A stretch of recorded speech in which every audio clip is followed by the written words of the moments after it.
So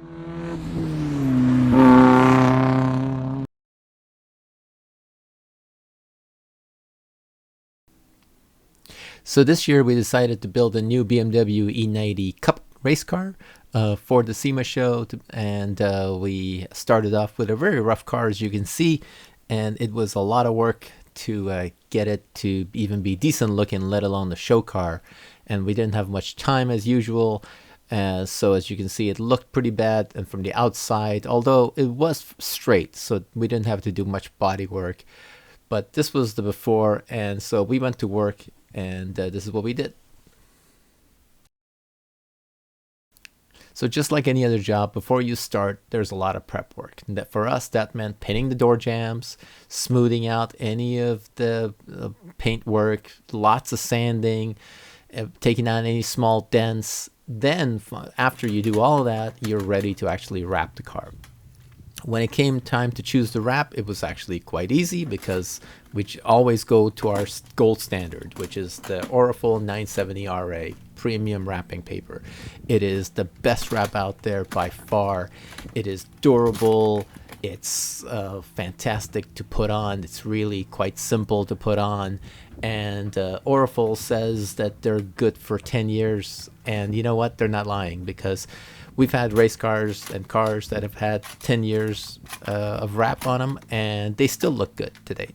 So yes, if you pay for an expensive paint job, you can actually get a shinier outcome than a wrap. But the difference and how fast you do it and how clean it is and all those things really makes wrap a wonderful option. And that's really the way to go for so many things, especially for race cars that can get damaged. And it's really easy to replace a panel and just put a new piece of wrap on it, and you're done, as opposed to taking it to a shop and having them try to match it and all those kind of things. And then not to mention how long it takes and how much work it is and how expensive it is. So the 970 RA is amazing. It's available in something like almost close to, I believe, 100 different colors, whether you want gloss, matte, metallic, changing colors. The world is your option. And it's just endless. So that's what we used, and as you can see, it was actually quite easy and quick to redo the whole car in this.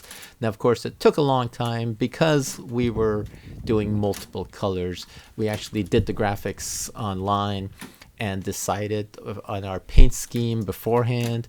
It's a lot easier doing the graphics in Photoshop rather than actually in real life. So we went back and forth and did a bunch of stuff. And then once we decided that it was what we wanted, we went ahead and actually did it in person on the real car. And so we went with a combination of white, silver, yellow, and red. Different, just to keep things interesting and nice and clean. We wanted the base car to be kind of white just because it's really clean for a race car look. And we prefer lighter colors, bright colors for race cars. So that's what we did, and as you can see, it took a while, but I think overall it took maybe a day or so to wrap the whole car.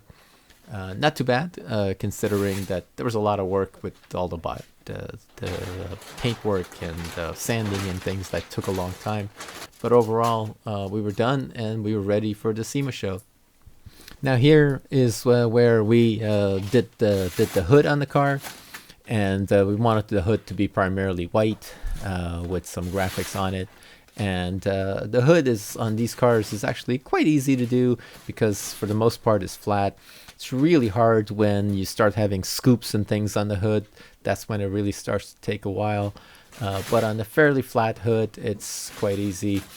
You just have, if you have an assistant, it sometimes helps, but for the most part, not too bad. It's much easier to work when you're not under the gun. But when you have a deadline looming, it's much harder because you tend to rush and not do such a good job. But we were determined to get this thing done, and we only had about a week or two to do the whole thing, and that's including the rest of the car.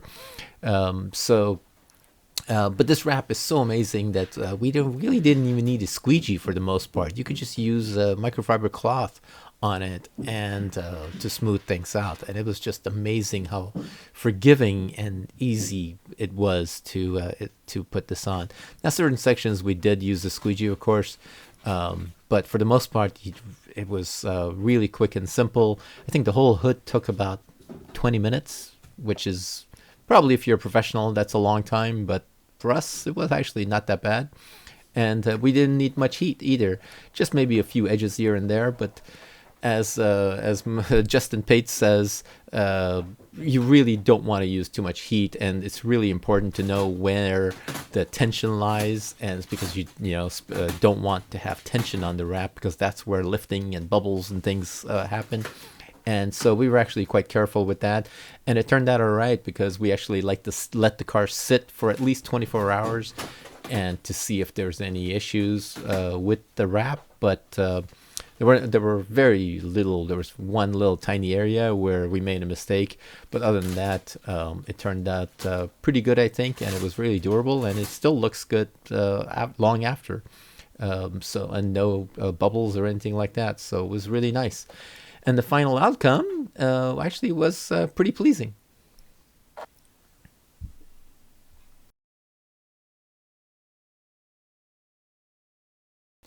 So here it is at SEMA, and we like the way it turned out. We, of course, made it on time, which was amazing.